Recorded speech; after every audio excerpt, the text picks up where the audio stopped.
explained it to me like Java is like the house, and then you have like the pillars, and it's like hibernate and spring, and that's how I got to know a bit like what the language was and what it did. This is mine. Thanks. So it's rolling right now? Oh yeah, it's rolling. Okay. Oh, recording. Okay. We're on. Thanks for coming.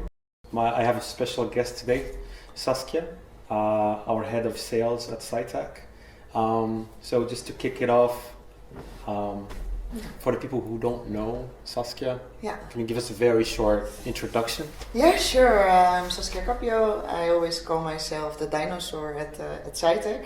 I was there pretty much from the beginning, at least in the beginning of building up Sytac with employees rather than facilitating freelancers or business partners, which we did before I arrived because I was hired to build up the employee pool once upon a time in 2014, almost 9 years ago now.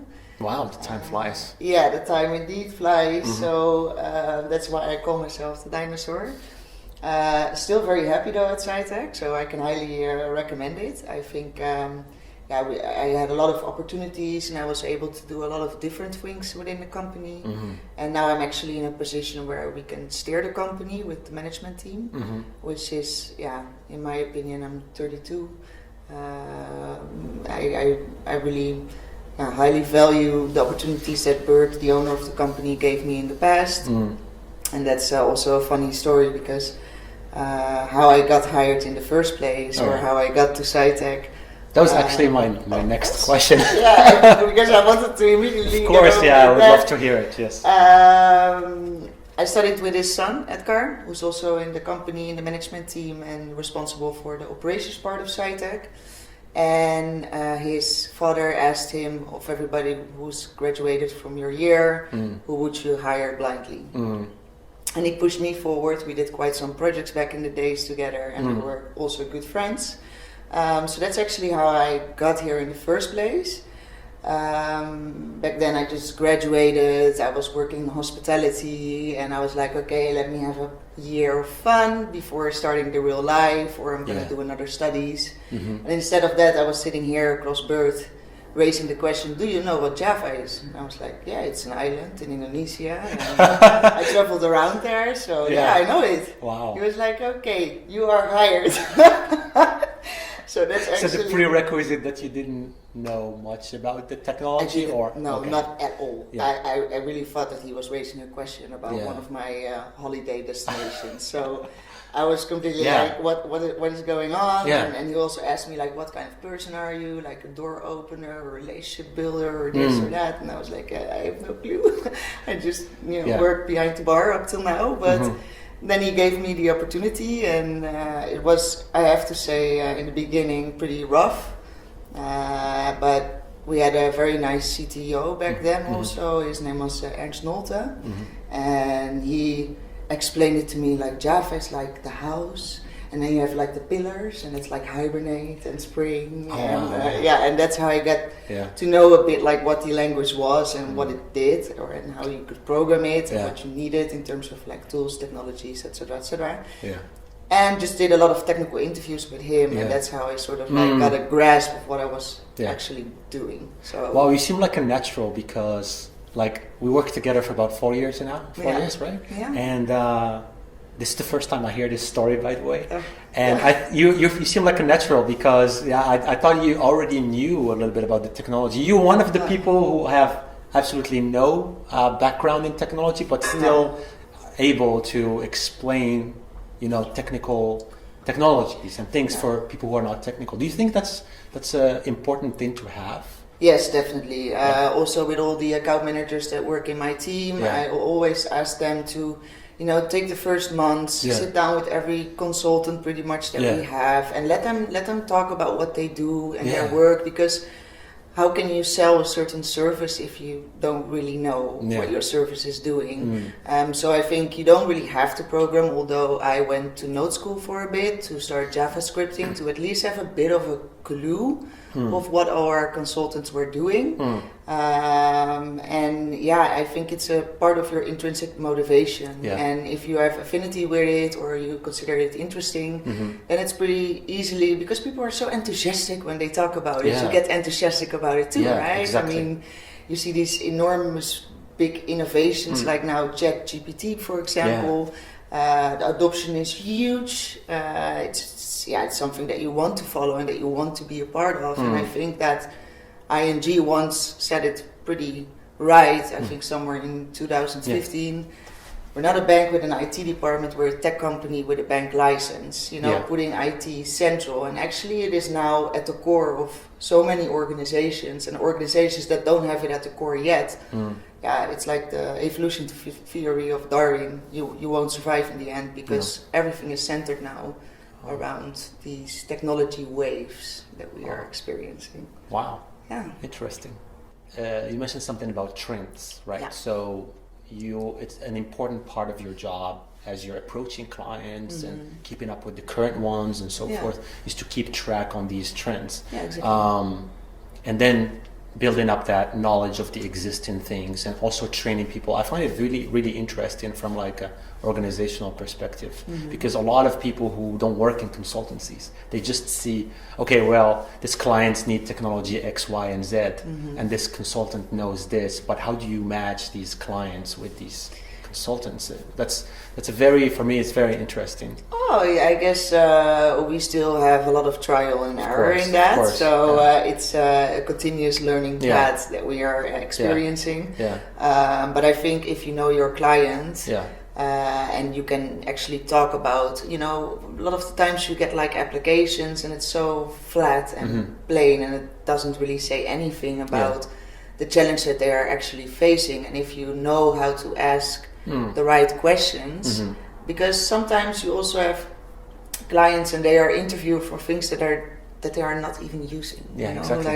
For example, very theoretical things like multi-threading within Java, and almost nobody is using it, but still they find it interesting if somebody knows it. You know, if you really understand like what your client is searching for, and you know your consultants, and I think that's also a very important point, and what makes Sytac, in my opinion, very special is that we all know everybody that's working for us, and we talk to all these people, and people are not a number but really a person with a passion, with a desire in terms of like project, and they really want to contribute to the client and bring value. And if you are able to match that in a certain way where they can apply their knowledge, but also an opportunity for them to learn something new, and then you have a perfect match. And if it also matches in terms of like personality, because it's not only tech skills these days, a big thing is also like your personality, your soft skills, your traits,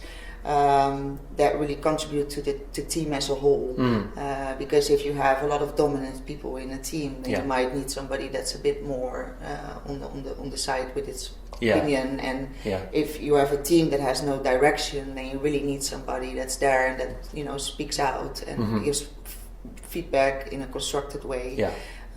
So I think those are a little bit the factors that you have to play with to absolutely. make a perfect match. It's almost like dating, to be honest. I always say that to people, and they're like, "Well, what are you talking about?" Can you please explain your perspective on this? Well, I actually I did another opportunity that Sytac gave me was to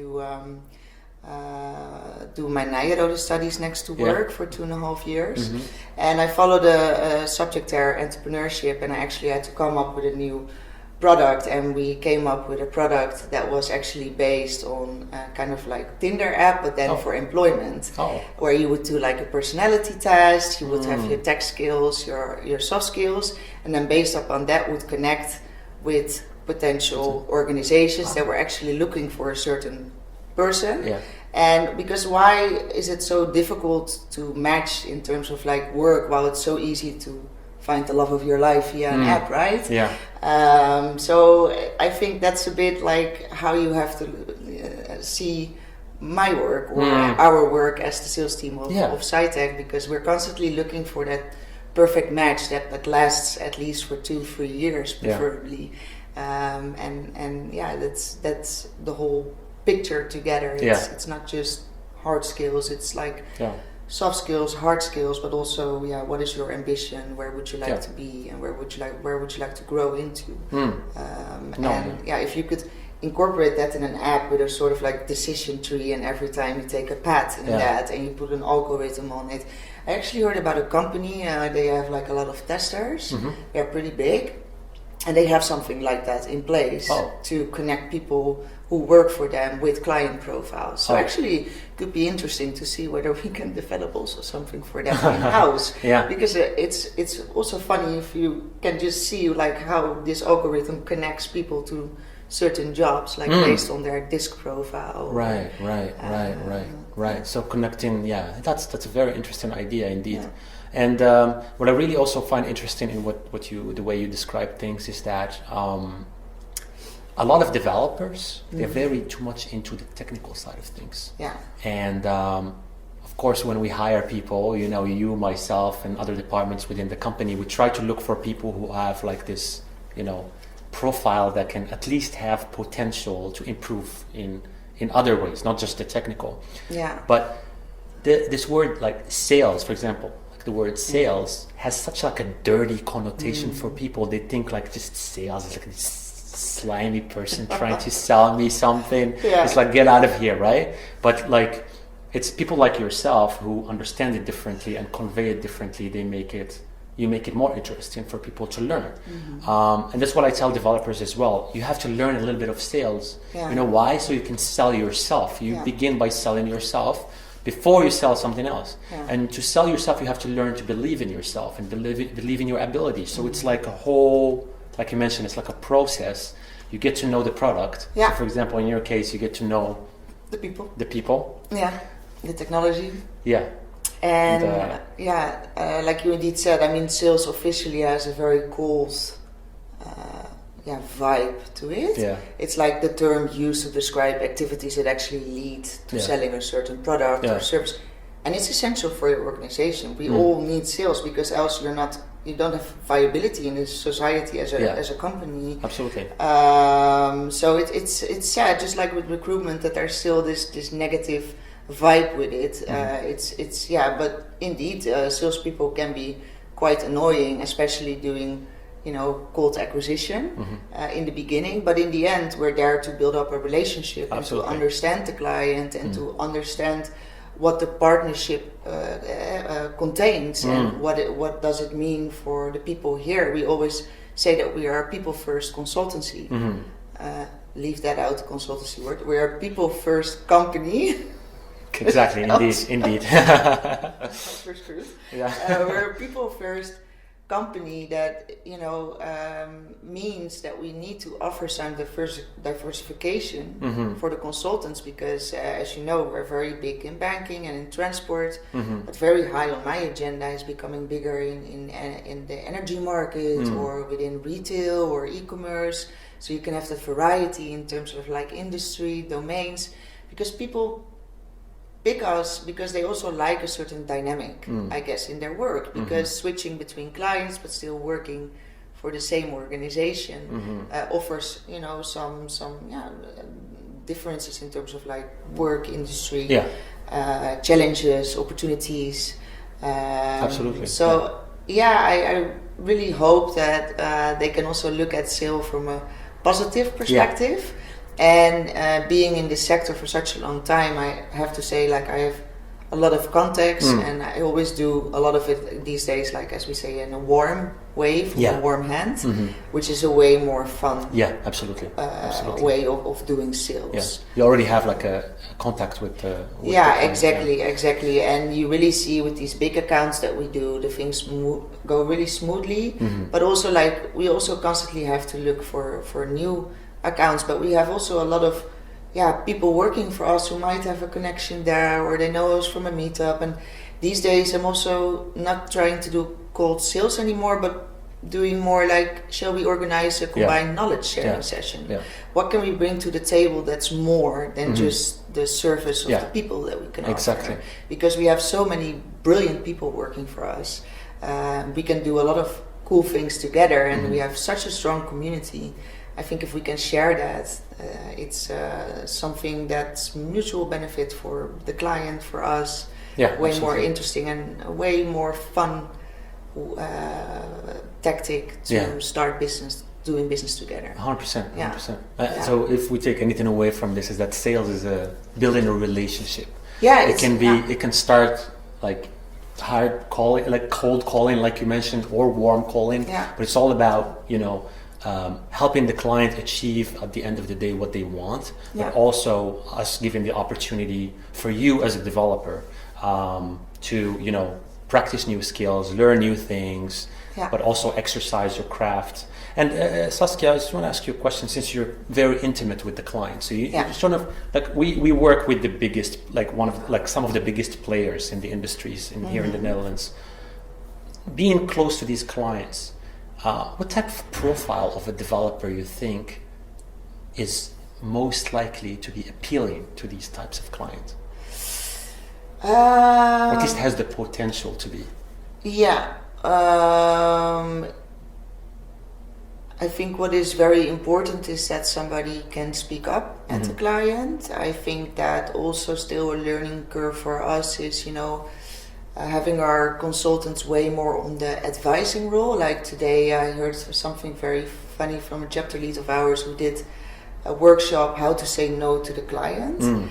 Because everybody tends to, do what the client asks because it's the client, but also sometimes it's not the best way, and it's okay to say no and to come up with a different kind of proposal. But it also takes people that are very confident about themselves, so they really have to believe in themselves to stand up and to advise them in a certain way. So what I think really appeals to the client is, besides having these tech skills, these hard skills, is to have these soft skills to actually communicate well, to be able to present it, to have a sense of humor as well. It's they're looking for somebody in the team that's going to add something to it, or they're looking for a certain a spark or something. A connection. That's back in the days we also had these trainings, right, where you would sit like that, and then the other person would also sit like that across you, and then constantly following the movement of the other person, and then they feel sort of connected because they are looking sort of in the mirror. So I think that's really what they're looking for, somebody that connects with them, that understands their problems, their challenges, put it in a positive way, of course, and then can really contribute by also speaking up and bring to the table their expertise, their passion, and always be open-minded, also to learn new things. Or I think that for everybody, you never should stop learning, and especially working in IT with the developments and the trends that are currently happening. Try to always stay on top of it, so you actually know what you can bring to the table. Same as I asked you guys, the tribe leads, to do a session with sales every quarter. Tell us about the trends. How does it work? What can be interesting for our client? How can we advise our client in a certain extent? While we are not that technical, of course, as all of you. Of course. But we still would love to follow up on the conversation on what the clients are facing and what could be of interest. And that's, I think, key for sales and also for the engineers. Wow. Yeah. Absolutely.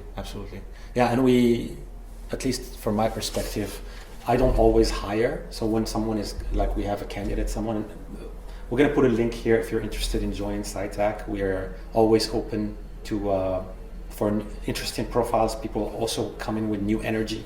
Definitely. We put a link here for people who are interested in joining us. But we hire, at least for me personally, Saskia, I hire for persons. I hire a person more than I hire skills, because the skills you can teach. Of course, if you don't know anything, it's a bit difficult to teach you everything at once. But there is like a balance between just knowing everything, because there are people who know a lot of technical skills. People who say that know everything, they don't know everything. Yeah, absolutely. But I totally agree with you. I think we had this discussion before. I think soft skills, or the personality, as you mentioned it, is like these days at least 60% of what you should look for in a person. definitely. Speaking of persons, this is a question I asked every Sytac guest. It's not a nice question. You've been waiting for it. Who is your favorite person within Sytac?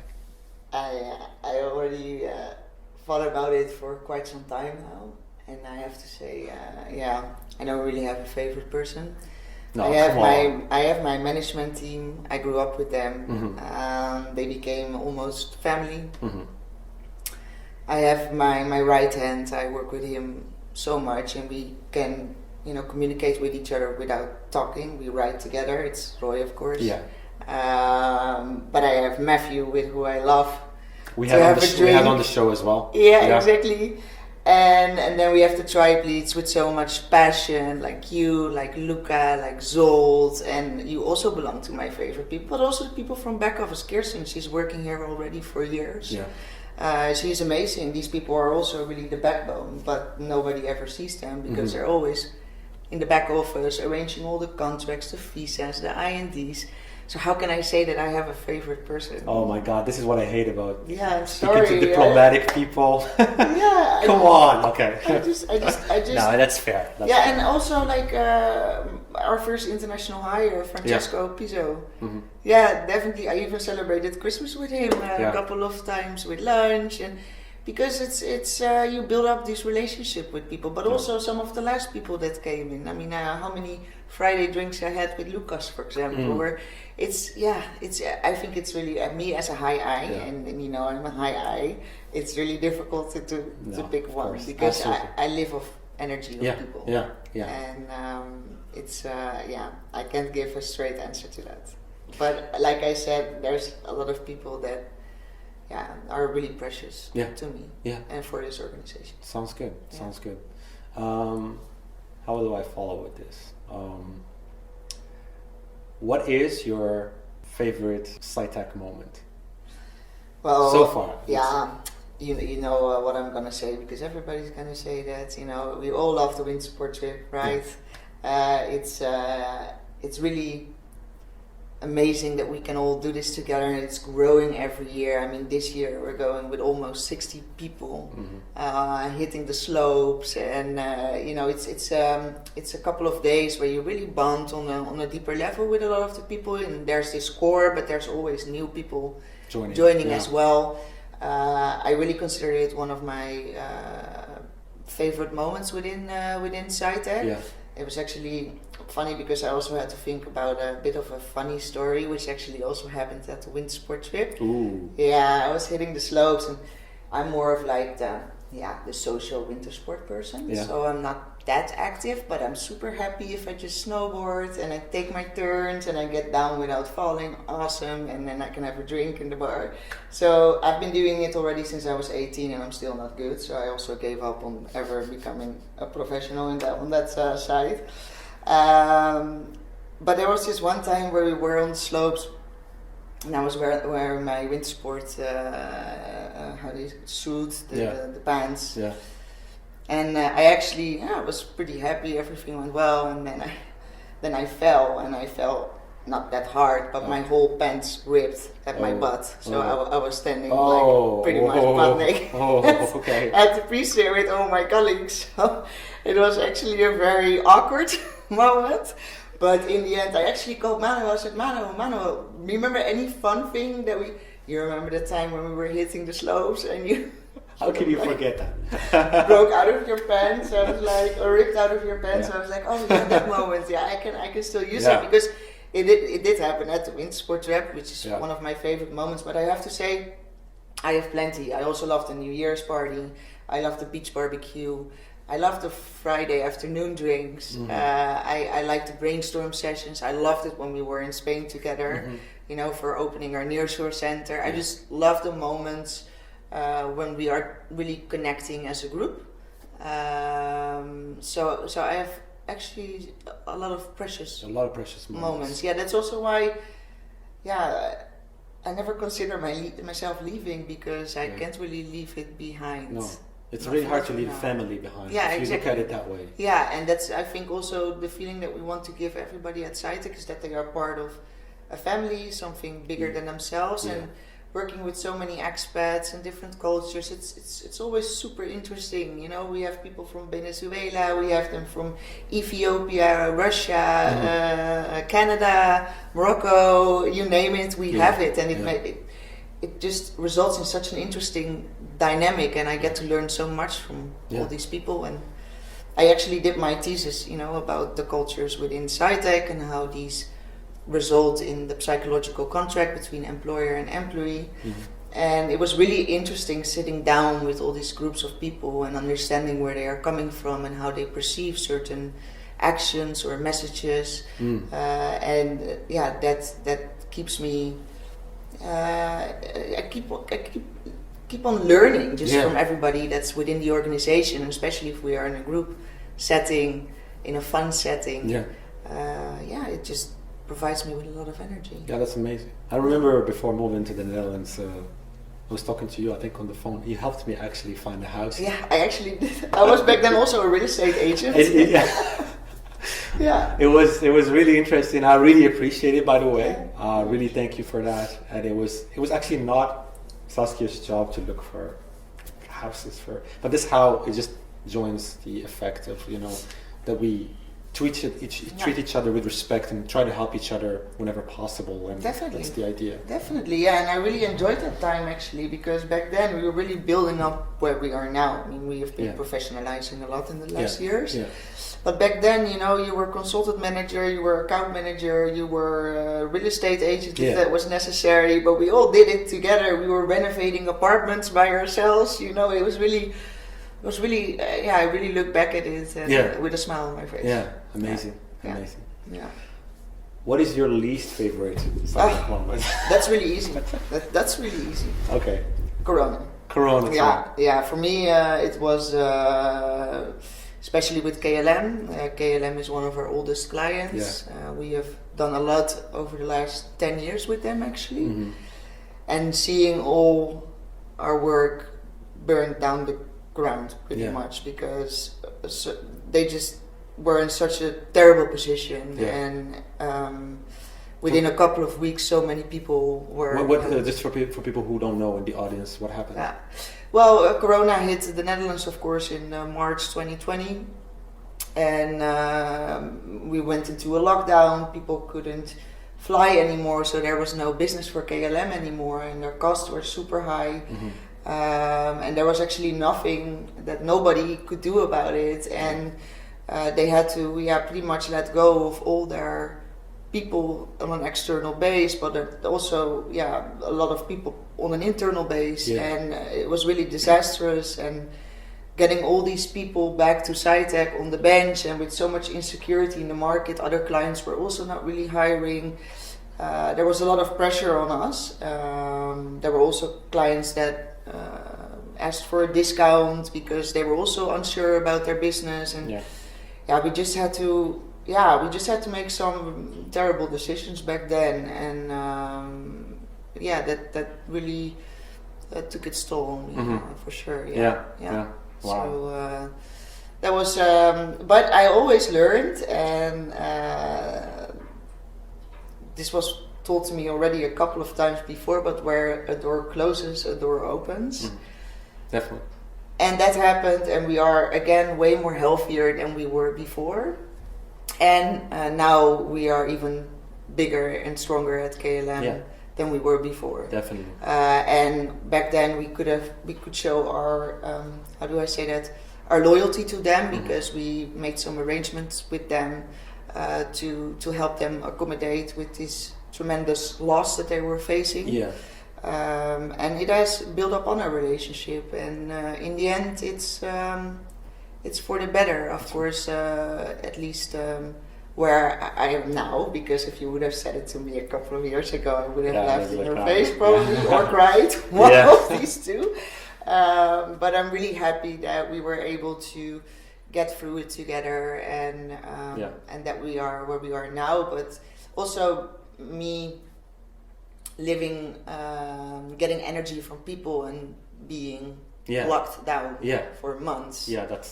It's terrible. Yeah, it was not my thing. So that's definitely the worst moment I had. Yeah, it definitely. When COVID came, there's a lot of positives and negatives, and some of the positives maybe is that we are adopting more technology now. So it opened the door for us to definitely, and I think avenues. Yeah, and also the traditional way of working has changed, and I think that's also for the better. Yeah. So this hybrid way of working and having more freedom as to how you dedicate your time during the day. I think it also, in the end, we took our learnings from it, and I think that the change that we made during this terrible period has been for the better in the end. Yeah. But you never see that when you are in it. You always see it when it has. And as a company, I tell people, if COVID didn't break us apart, nothing will. Because we learned a lot from those mistakes, and I'm glad to hear that you also in your department you implemented all these changes and were adaptable and all that. That's amazing. Yeah, that's great. Yeah. So. Let's see what the coming years will bring. Definitely. Definitely. Yeah. A bit afraid of ChatGPT. ChatGPT. Yeah, because it's amazing. Like, I have account managers writing their formal emails with it because I just give some input and then some beautiful formal email comes out of it. That's super business wise. Yeah, so, it saves you time. Definitely saves you time for sure. As long as it don't start programming apps. It's already doing it. It's already doing it. But still, I had a talk with one of our engineers today in the Devjam in Amsterdam, which is also one of my favorite moments. The moment that we opened our office in Amsterdam, it's really cool. Definitely. Yeah, I love it. Always there on Fridays. Is that people don't really know what they want, so how can they actually put it into ChatGPT, GTP? Because it's really a process of interacting, right? That's also why we started working Scrum and Agile and in sprints, because you constantly have to talk it over, like, hey, this is not exactly what I wanted. So you're always like trying to search combined to the ultimate solution. So I think based on his opinion, it's gonna take a while for for it to become mature. Yeah, exactly. Definitely. And you know what? It's another challenge, and it's gonna come with its positives and negatives, and maybe it takes away some of the tasks that we didn't want to do in the first place. Exactly, and that's definitely true. And I also think that we can set up a nice program to make everybody a bit more AI developer, machine learning. I actually found out today that you are graduated in it, so I did. Yeah, machine learning. That's what. Oh yeah. I never knew that. Oh yeah, no, I actually specialized in recommender systems. The algorithms that recommend things to you. Yeah. For example, on YouTube, when you go and you find related videos. Yeah. But I did a thesis in that basically. Oh, that's really cool. I never knew that. That was back in the day. But yeah. Still an area where you would ever like to. Yeah, definitely, 100%. Interesting. Yeah, sure. But yeah, so I think it's another avenue to explore. Yeah. And if you're an AI developer and you're interested in joining us, then feel free to send us your profile. I'm always interested in hearing definitely from interesting people doing interesting things. That's pretty much. So join us. Join us. And then you can definitely join the wind sports trip as well. Yeah, 100%. Okay. I think, We're all ready to go. Ja. Heel erg bedankt. Ja, nee, jij heel erg bedankt.